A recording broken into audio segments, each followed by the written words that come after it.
हाँ तो जी लाभहानि का प्रश्न है, इससे निकल के आएगा। कह रहा है कि किसी वस्तु को 20% हानि पर बेचने से 208 रुपए मिलते हैं, तो वस्तु का क्रय मूल्य ज्ञात कीजिएगा। अब कह रहा है कि किसी वस्तु को 20% हानि से, तो क्या दिया गया है अपन को? हानि प्रतिशत।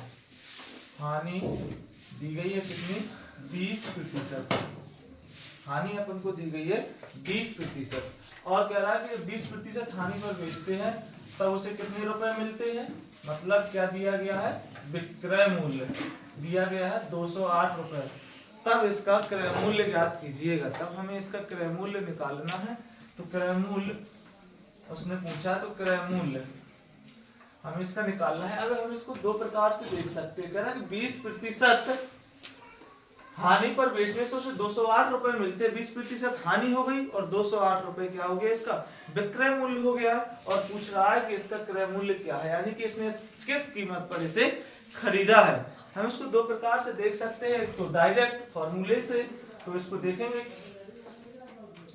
क्रय मूल्य बराबर होता है विक्रय मूल्य गुणे 100 बटे 100 माइनस प्रतिशत हानि।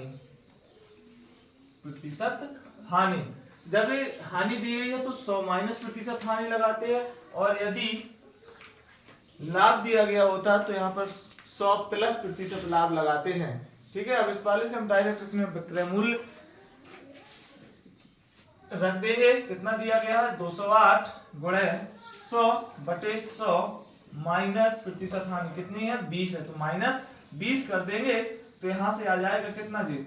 208 गुणे 100 बटे 100 में से हम 20 घटाएंगे तो बचेगा 80। एक बिंदी से एक बिंदी को काट देंगे। 8 दूनी 16, यहाँ पर 4 बचा, 8 छंग 48 और 10 गुणे 26 करेंगे तो हो जाएगा जी 260 रुपया। एक तो ये इससे डायरेक्ट निकल के आ गया, ये फॉर्मूला याद है तो ये हम सीधा फॉर्मूला लगा करके इसको निकाल लेंगे। अन्यथा जब फॉर्मूला याद नहीं है तो मान करके निकाल लेंगे। उसने विक्रय मूल्य पूछा है तो हम कहेंगे कि माना क्रय मूल्य, मान लेंगे इसको x रुपए है। कितना है? x रुपए है। अब वो कह रहा है कि इसको 20% हानि होती है, कह रहा है, तो x का हम 20% निकालेंगे।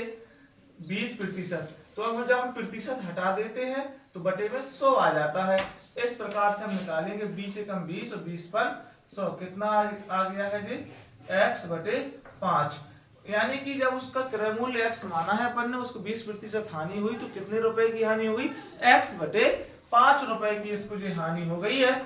तो क्रय मूल्य इतना है और हानि इतनी है, तो उसको क्या हुआ है? विक्रय मूल्य में हानि हुई थी, तो क्या आ जाएगा? इसको जो आ जाएगा यहाँ पर विक्रय मूल्य है और क्या हुई है? हानि है। तो क्रय मूल्य माइनस हानि होती है। क्या होती है? क्रय मूल्य माइनस हानि। तो विक्रय मूल्य इसका कितना है? 208 रुपए है। और यहाँ पर बटे 1 करके हम लासा लेंगे तो यहाँ पर 5 आ जाएगा, और यहाँ पर कितना होगा? 1 पंचे 5, तो x का गुणा 5 में करेंगे तो 5x हो जाएगा जी। 5 एकम 5, तो x का गुणा 1 में करेंगे तो 1 ही रहेगा। ठीक है, और जी यहाँ पर 208 है तो जी जो कहते हो, और 5x में से 1x घटाएंगे तो कितना आ जाएगा जी? 4x बटे 5 बटे 1 करके क्या चीज गुणा कर देंगे इसका। 4 यहाँ आ जाएगा और 5 यहाँ चला जाएगा, तो x बराबर आ जाएगा जी 208 गुणे 5 बटे 4। 4 से काटेंगे, 4 पंचे 20 और 4 दूनी 8, तो x बराबर आ जाएगा 5 दूनी 10 और 5 25 और 1 26। हमने क्रय मूल्य x माना था तो x का मान कितना आ गया? 260 रुपए। चाहे तो फॉर्मूले से निकाल के रख ले, और चाहे तो हम इससे क्या कर ले, ये निकाल के रख देंगे, मान करके लगाएंगे तो जी आ जाएगा। ठीक है,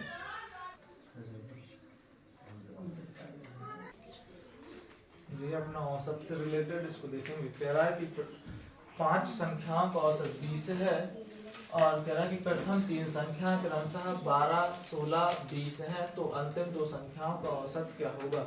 ऐसा सवाल लगातार कई बार पूछा गया है, नवोदय के पेपर में कई बार आया है। नवोदय के पेपर का ही ये सवाल है। तो देखेंगे, कह रहा है कि 5 संख्याओं का औसत 20 है। यहाँ पर 5 संख्याओं का औसत 20 दिया गया है, तो पहले हम इन 5 संख्याओं का योग निकाल लेंगे।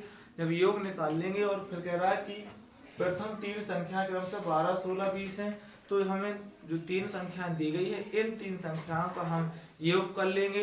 यानी कि 5 संख्याओं का औसत दिया है 20, तो इनका योग निकालेंगे तो आ जाएगा 100।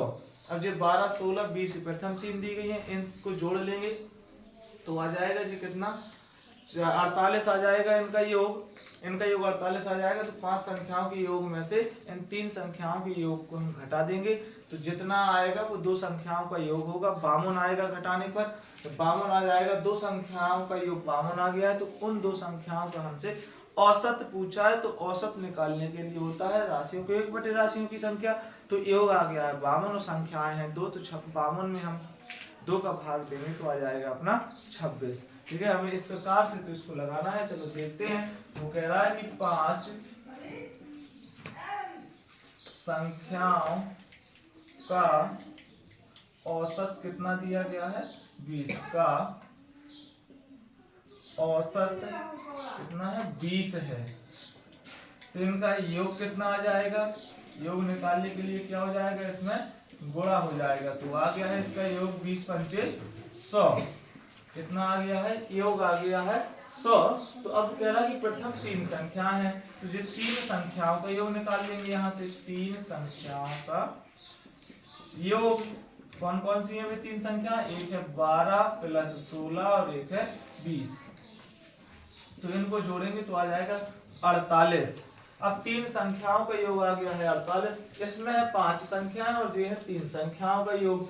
तो 5 में से हम 3 संख्याओं के योग को घटा देंगे, तो अंतिम 2 संख्या निकल के आ जाएंगे। अंतिम 2 संख्याओं का योग, 2 संख्याओं का योग कितना आ जाएगा, अंतिम 2 संख्याओं का निकालना है, तो 100 माइनस के 48 घटाएंगे, निकाल के आ जाएगा कितना, 52 आ जाएगा ये। ठीक है, जब ये हमारा 52 आ गया है, अंतिम 2 संख्याओं का योग 52 है, तो हमें क्या निकालना है, औसत।